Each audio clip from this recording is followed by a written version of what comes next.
ఖమ్మం జిల్లా వాసుల దశాబ్దాల నాటి నిరీక్షణకు త్వరలోనే తెరపడనుంది. తెలంగాణ మరియు ఆంధ్రప్రదేశ్ రాష్ట్రాల మధ్య సామాజిక, ఆర్థిక అనుసంధానాన్ని సరికొత్త స్థాయికి తీసుకెళ్లే ఖమ్మం దేవరపల్లి గ్రీన్ఫీల్డ్ హైవే పనులు ఇప్పుడు తుది దశకు చేరుకున్నాయి. ఇది కేవలం ఒక రహదారి మాత్రమే కాకుండా ఇరు రాష్ట్రాల మధ్య వాణిజ్యానికి వెన్నెముకగా నిలవబోయే కీలక ప్రాజెక్టుగా నిలుస్తోంది. నూతన సంవత్సర కానుకగా జనవరిలోనే ఈ హైవే ప్రజలకు అందుబాటులోకి రానుంది. సుమారు 130 కిలోమీటర్ల మేర నిర్మిస్తున్న ఈ రహదారి దక్షిణ భారతదేశ రవాణా రంగంలో విప్లవాత్మక మార్పుకు నాంది పలకనుంది. ఏ భారీ మౌలిక సదుపాయాల ప్రాజెక్టైనా విజయవంతం కావాలంటే బలమైన రాజకీయ సంకల్పం అవసరం. ఈ గ్రీన్ఫీల్డ్ హైవే వెనుక ఉన్న దార్శనికతకు తెలంగాణ వ్యవసాయ శాఖ మంత్రి తుమ్మల నాగేశ్వరరావు చేసిన కృషి ప్రధాన కారణంగా నిలుస్తోంది. ఆయన రహదారులు, భవనాల శాఖ మంత్రిగా ఉన్న సమయంలోనే ఖమ్మం ప్రాంత అభివృద్ధిని దృష్టిలో ఉంచుకుని ఈ ప్రాజెక్టుకు రూపకల్పన జరిగింది. సుమారు 3,500 కోట్ల వ్యయంతో నేషనల్ హైవే అథారిటీ NHAI పర్యవేక్షణలో 5 ఏళ్ల క్రితం ఈ మహానిర్మాణ యజ్ఞం ప్రారంభమైంది. భౌగోళిక సవాళ్లను అధిగమిస్తూ నాణ్యతలో రాజీ పడకుండా పనులు కొనసాగించబడ్డాయి. ఈ రహదారిని వేగంగా పూర్తి చేయాలనే లక్ష్యంతో అధికార యంత్రాంగం దీనిని 5 ప్యాకేజీలుగా విభజించింది. తెలంగాణ పరిధిలో 3 ప్యాకేజీల ద్వారా, ఆంధ్రప్రదేశ్ పరిధిలో 2 ప్యాకేజీల ద్వారా నిర్మాణం చేపట్టారు. సాధారణంగా పాత రహదారులను విస్తరించే విధానానికి భిన్నంగా ఈ మార్గాన్ని పూర్తిగా గ్రీన్ఫీల్డ్గా రూపకల్పన చేశారు. అంటే పాత గ్రామాలు లేదా పట్టణాల గుండా కాకుండా ప్రధానంగా వ్యవసాయ భూములు మరియు ఖాళీ ప్రాంతాల గుండా ఈ హైవేను నిర్మించారు. దీనివల్ల ప్రయాణ దూరం తగ్గడంతో పాటు ట్రాఫిక్ సమస్యలు కూడా పూర్తిగా తొలగిపోయాయి. ప్రస్తుత పరిస్థితిని పరిశీలిస్తే ఆంధ్రప్రదేశ్లోని జంగారెడ్డిగూడెం నుంచి తెలంగాణలోని వైరా మండలం సోమవరం వరకు ప్రధాన రహదారి పనులు దాదాపు 95% పూర్తయ్యాయి. అయితే కొన్ని కీలక నిర్మాణాలు ఇంకా తుది దశలో ఉన్నాయి. ఖమ్మం శివరల్లో మున్నేరు నదిపై నిర్మిస్తున్న హైలెవెల్ వంతెన ఈ ప్రాజెక్టులో అత్యంత కీలకమైన అంశంగా నిలుస్తోంది. అలాగే ధంసలాపురం వద్ద రైల్వే ట్రాక్పై నిర్మిస్తున్న రైల్వే ఓవర్ బ్రిడ్జ్ పనులు కూడా శరవేగంగా కొనసాగుతున్నాయి. జంగారెడ్డిగూడెం నుంచి దేవరపల్లి వరకు మిగిలిన సుమారు 25 కిలోమీటర్ల భాగంలో అధికారులు రేయింబవళ్లు శ్రమిస్తున్నారు. స్థానికుల అవసరాల దృష్ట్యా బోనకల్ రోడ్డులో ఎగ్జిట్ పాయింట్లు కూడా సిద్ధమవుతున్నాయి. ఇటీవల మంత్రి తుమ్మల నాగేశ్వరరావు క్షేత్రస్థాయిలో పర్యటించి పనుల పురోగతిని స్వయంగా పరిశీలించారు. ప్రజలకు ఇబ్బంది కలగకుండా నిర్మాణం పూర్తయిన వైరా జంగారెడ్డిగూడెం సెక్షన్ను వెంటనే ప్రారంభించాలని అధికారులను ఆదేశించారు. దీనికి అనుగుణంగా వాహనాల నిర్వహణ కోసం టోల్ టెండర్ల ప్రక్రియను NHAI ప్రారంభించింది.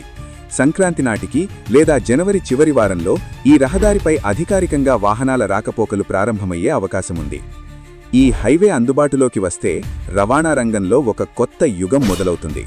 ఖమ్మం నుంచి రాజమండ్రి, విశాఖపట్నం వంటి నగరాలకు వెళ్లే ప్రయాణికులకు 2 నుంచి 3 గంటల వరకు సమయం ఆదా అవుతుంది. అలాగే ఇంధన వినియోగం తగ్గడం వల్ల ప్రయాణ ఖర్చులు కూడా గణనీయంగా తగ్గుతాయి. పారిశ్రామిక ఉత్పత్తులు మరియు వ్యవసాయ ఉత్పత్తులను తూర్పుగోదావరి జిల్లాల మార్కెట్లకు, అక్కడి నుంచి పోర్టులకు తరలించడం మరింత సులభమవుతుంది. పర్యాటక రంగానికి ఈ రహదారి కొత్త ఊపునిస్తుంది. తెలంగాణ మరియు ఆంధ్రప్రదేశ్లోని పర్యాటక ప్రాంతాలకు అనుసంధానం మెరుగుపడి పర్యాటకుల సంఖ్య పెరుగుతుంది. హైవే వెంబడి కొత్త హోటళ్లు, లాజిస్టిక్ హబ్బులు, పెట్రోల్ బంకులు ఏర్పడడం వల్ల స్థానిక యువతకు పెద్ద ఎత్తున ఉపాధి అవకాశాలు లభిస్తాయి. ఈ గ్రీన్ఫీల్డ్ హైవే ప్రత్యేకత ఏమిటంటే ఇది అధిక వేగానికి మరియు భద్రతకు అనుగుణంగా డిజైన్ చేయబడింది. గంటకు 100 నుంచి 120 కిలోమీటర్ల వేగంతో ప్రయాణించేలా రూపకల్పన చేశారు. తక్కువ మలుపులు, విస్తృత లేన్లు ఉండడం వల్ల అపాయాలు తగ్గుతాయి. అలాగే రహదారికి ఇరువైపులా విస్తృతంగా మొక్కలు నాటేందుకు NHAI ప్రణాళికలు సిద్ధం చేసింది. ఇది భవిష్యత్తులో ప్రయాణికులకు ఆహ్లాదకర అనుభూతినిస్తుంది. 130 కిలోమీటర్ల మార్గంలో నిర్మిస్తున్న వంతెనలు ఇంజనీరింగ్ నైపుణ్యానికి నిదర్శనంగా నిలుస్తున్నాయి.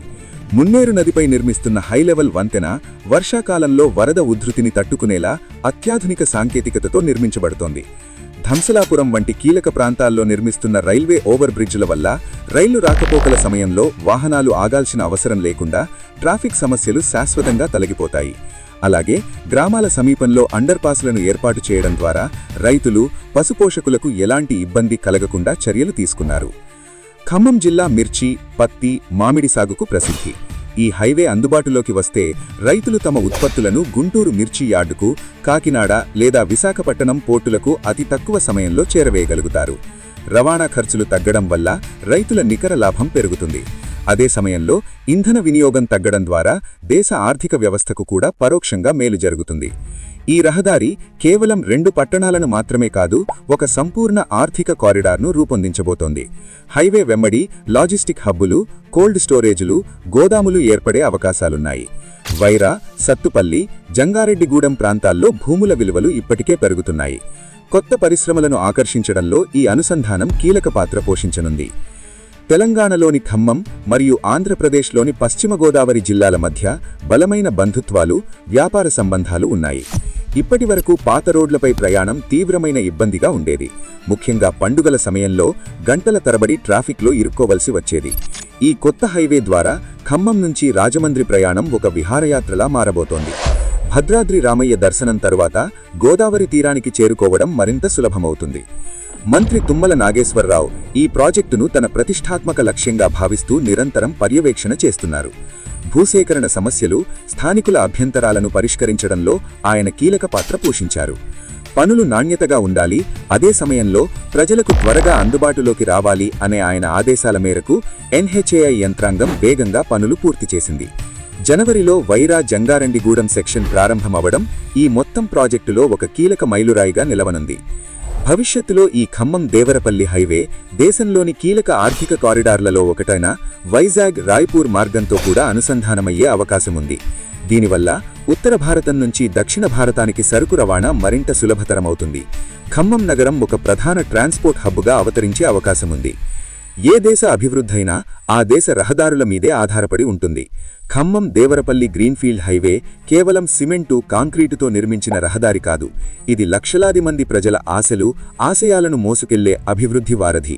పర్యావరణాన్ని కాపాడుతూ, ప్రయాణ సమయాన్ని తగ్గిస్తూ, ఆర్థిక ప్రగతికి బాటలు వేస్తున్న ఈ హైవే 2 తెలుగు రాష్ట్రాల చరిత్రలో ఒక సువర్ణ అధ్యాయంగా నిలవనుంది.